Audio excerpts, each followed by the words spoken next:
নমস্কার। West Bengal centralise admission পোর্টালের মাধ্যমে কলেজের ভর্তির যে মপ আপ রাউন্ড চলছিল তার মেরিট লিস্ট গতকালকে পাবলিশ হয়েছে। কাল বিকেল 4টের পর এটা পাবলিশ হয়েছে। যদিও সার্ভার ডাউন ছিল, সেই জন্য ঠিকঠাকভাবে ওয়েবসাইট খুলছিল না। আজকে সকাল থেকে মোটামুটি ঠিকঠাক কাজ করছে। এবার এই রাউন্ডে ম্যাক্সিমাম ক্যান্ডিডেট কিন্তু তাদের পছন্দ মতো কলেজ পেয়ে গেছে বা সেই কলেজে তারা চান্স পেয়েছে। আজকের এই ভিডিওতে আমরা দেখবো আপনারা কি করে মপ আপ রাউন্ডে যে সমস্ত কলেজে চান্স পেয়েছেন সেখানে কি করে অ্যাডমিশন নেবেন। সেই জন্য wbcap.in এই ওয়েবসাইটে চলে আসবেন। এখানে আসার পর স্টুডেন্ট লগ ইন এই অপশনে ক্লিক করে আপনার ইউজার আইডি এবং পাসওয়ার্ড এটা পুট করে লগ ইন করে নেবেন। আমি এই মুহূর্তে লগ ইন করে নিয়েছি।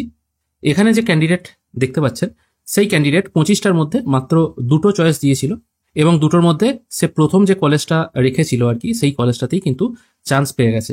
এটাই ছিল তার ফার্স্ট চয়েস এবং এই কলেজটাতেই চান্স পেয়েছে। যদিও এই মপ আপ রাউন্ডেও কিন্তু আপগ্রেডেশন অপশন আছে। যেমন ধরুন যদি দেখা যায় কোনো ক্যান্ডিডেট হয়তো দুটো চয়েসই দিয়েছিল, প্রথম চয়েসটায় সে পায়নি, দ্বিতীয় চয়েসটায় সে হয়তো নাম উঠেছে তার। এবার সেক্ষেত্রে সে যখন এখানে ভর্তি হবে বা পেমেন্ট করবে, পেমেন্টের ক্ষেত্রেও কিন্তু অনেক মিসগাইড হয়েছে, সেটাও আমি বলে দিচ্ছি। পেমেন্ট যখন করবে সেক্ষেত্রে অটো আপগ্রেডেশন অপশন যদি এনেবেল করে দেয়, মপ আপ রাউন্ডে আবার যখন সেকেন্ড মেরিট লিস্ট বেরোবে তখন কিন্তু যদি এই কলেজে সিট ফাঁকা থাকে, মানে 1 নম্বর কলেজে যদি সিট ফাঁকা থাকে, তাহলে কিন্তু সে সেখানে আপগ্রেড করতে পারবে। পেজটিকে একটু স্ক্রোল করে নিচের দিকে এলে এখানে দেখা যাচ্ছে যে এই ক্যান্ডিডেট যে কলেজে চান্স পেয়েছে সেখানে টেক অ্যাডমিশন বলে একটা অপশন ব্লিঙ্ক করছে এবং তার প্রেফারেন্স আছে 1 নম্বর, এটাই ব্লিঙ্ক করছে এবং অ্যাডমিশন ফি হিসাবে তাকে 1500 টাকা পেমেন্ট করতে হবে। আমি আপাতত টেক অ্যাডমিশন এই অপশনটায় ক্লিক করব এবং এই টেক অ্যাডমিশনে ক্লিক করার আগে আরেকটা জিনিস আমরা দেখে নেব। যে ক্যান্ডিডেটের কথা আমি এই মুহূর্তে বলছি, এই ক্যান্ডিডেট কিন্তু প্রথম যখন ফর্ম ফিল আপ হয় তখনও কিন্তু ফর্ম ফিল আপ করেছিল, নামও উঠেছিল, সে কিন্তু অ্যাডমিশন নিয়েছিল, যেখানে সে 2100 টাকা পেমেন্ট করেছিল এবং সে সেটা ক্যান্সেল করেছিল। এখানে ডাউনলোড ক্যান্সেলেশন রিসিট এই অপশন থেকে সে সেই রসিদটাও বার করতে পারবে। এবং এই যে 2100 টাকা যে মিসগাইডের কথাটা আমি বলছি সেটা আমি এখানে একটু মেনশন করে দিতে চাই। বিভিন্ন জায়গায় বিভিন্ন সাইবার ক্যাফেতে এবং আমি অনেক জায়গাতেই দেখেছি ম্যাক্সিমাম ক্যান্ডিডেটকে বলা হয়েছিল এই যে ফিটা ক্যান্সেল করে দেওয়া হচ্ছে, ক্যান্সেল করে দেওয়ার 3 থেকে 4 দিনের মধ্যে ব্যাংক অ্যাকাউন্টে কিন্তু টাকা এসে যাবে। কিন্তু এই কথাটা কোথাও মেনশন করা থাকেনি। কলেজের ফ্রিকোয়েন্টলি আস্কড কোশ্চেনেও আপনারা দেখতে পাবেন যে কখন রিফান্ড আসবে, সেখানে কিন্তু পরিষ্কার মেনশন করা আছে যখন এই টোটাল অ্যাডমিশন প্রক্রিয়া সম্পূর্ণ হয়ে যাবে তখনই কিন্তু টাকাটা রিফান্ড আসবে। এবার টোটাল অ্যাডমিশন প্রক্রিয়া বলতে মপ আপ রাউন্ডটাকেও কিন্তু বোঝাচ্ছে, তখনও কিন্তু অ্যাডমিশন চলছে। সেই অ্যাডমিশন প্রক্রিয়া ক্যান্সেল হলো তবেই কিন্তু টাকা এখানে রিফান্ড আসবে। এখানে যখনই অ্যাডমিশনটা ক্যান্সেল করা হলো, এই 2100 টাকা এই সেন্ট্রালাইজ অ্যাডমিশন পোর্টালে কিন্তু ফিক্সড থাকলো, সেটা কিন্তু ক্যান্ডিডেটের অ্যাকাউন্টে পাঠানো হবে না। ক্যান্ডিডেটের অ্যাকাউন্টে তখনই এই টাকাটা পাঠানো হবে যদি সেই ক্যান্ডিডেট নতুন করে কোনো কলেজে ভর্তি না হয়। তখন যখন টোটাল মপ আপ রাউন্ডের সেকেন্ড মেরিট লিস্টও বেরিয়ে যাবে আর যখন কোনো কিছু হবে না, মানে টোটাল ভর্তি প্রক্রিয়া 2024-এর মতো যখন শেষ হয়ে যাবে, তখন কিন্তু 2100 টাকা সেই ক্যান্ডিডেটের ব্যাংক অ্যাকাউন্টে ট্রান্সফার করা হবে। অন্যথায় সেই 2100 টাকা কিন্তু অ্যাডজাস্ট হবে সেই ক্যান্ডিডেট যখন এই মপ আপ রাউন্ডে অন্য কোনো কলেজে চান্স পাবে।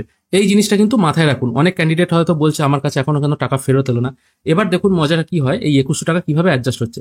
এখানে ক্যান্ডিডেট পে করেছিল 2100 টাকা সংস্কৃতর জন্য, আর এখানে পেমেন্ট করতে হচ্ছে 1500 টাকা। এবার দেখা যাক এই ক্যান্ডিডেটকে এক্সট্রা কোনো টাকা পেমেন্ট করতে হয় কিনা। আমি টেক অ্যাডমিশন এই অপশনে ক্লিক করছি। এখানে ক্লিক করার পর এখানে সিলেক্ট সিট বলে একটা অপশন আছে। এই ক্যান্ডিডেট শিডিউল ট্রাইব কোটায় পেয়েছে সেটা এখানে শো হচ্ছে এবং পাশে কি রাখছে সেটাও এখানে শো হচ্ছে। এবার 1500 টাকা এখানে অ্যাডমিশন ফি লাগছে। তারপর আমি আবার প্রসিড করছি। এবার এখানে একটা পপ আপ আসছে, যদি পেমেন্ট না করা হয় তাহলে কিন্তু অ্যাডমিশন হয়েছে বলে ধরা হবে না। আমি এটাকে আবার ওকে করে দিচ্ছি। এবার এখানে মজাটা দেখুন, এখানে দেখুন দেখাচ্ছে আপনি পেমেন্ট করেছিলেন 2100 টাকা, আপনার অ্যাডমিশন ফি লাগছে এখানে 1500 টাকা। তাহলে এখানে কিন্তু আপনাকে আর ভর্তি হওয়ার জন্য কোনো এক্সট্রা টাকা পেমেন্ট করতে হচ্ছে না। কারেন্ট পেয়েবল কিন্তু 0 দেখাচ্ছে, কারণ পেমেন্ট করতে হচ্ছে না, কারণ আপনি অতিরিক্ত তো 600 টাকা পেমেন্ট করে দিয়েছেন।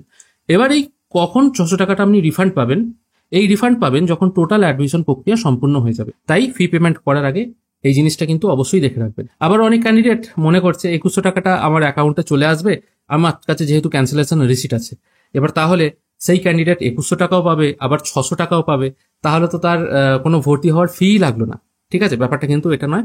আগে যে টাকা আপনি পেমেন্ট করেছিলেন তাদের ক্ষেত্রে এই টাকাটা অ্যাডজাস্ট হবে। যদি বেশি হয়, বেশি টাকাটা আপনাকে পেমেন্ট করতে হতো। যদি দেখা যেত 600 টাকা হয়তো বেশি লাগছে, তাহলে শুধুমাত্র 600 টাকা এক্সট্রা পেমেন্ট করলেই হতো। আর যে সমস্ত ক্যান্ডিডেট প্রথম রাউন্ডে ফর্ম ফিল আপই করেননি বা ফর্ম ফিল আপ করেছিল ভর্তি হয়নি, তাদের ক্ষেত্রে এখানে যে অ্যামাউন্টটা দেখাবে সেটাই পেমেন্ট করতে হবে। আমি আপাতত প্রসিড ফর অ্যাডমিশন এই অপশনটায় ক্লিক করছি। এখানে ক্লিক করার সঙ্গে সঙ্গে দেখুন কনগ্রাচুলেশন মেসেজ চলে এলো, কোনো রকম কিন্তু পেমেন্ট করতে হলো না। এরপর আমি আবার গো টু ড্যাশবোর্ড এই অপশনে চলে আসছি।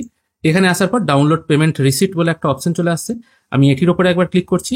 খেয়াল করে দেখুন এই ক্যান্ডিডেটের যে ভর্তির রসিদ সেটা কিন্তু এখানে প্রিন্ট হয়ে গেল এবং অ্যাডমিশন ফি 1500 টাকা সেটা কিন্তু এখানে মেনশন করা আছে।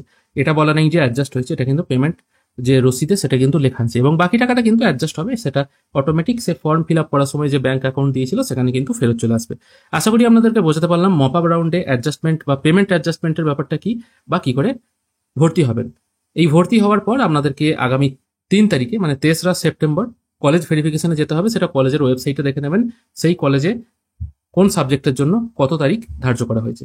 আশা করি আজকের এই ভিডিও দেখে আপনারা বুঝতে পেরেছেন টোটাল ব্যাপারটা। যদি ভিডিও ভালো লেগে থাকে অবশ্যই একটি লাইক করবেন। ভিডিও দেখার জন্য অসংখ্য ধন্যবাদ। ভালো থাকবেন।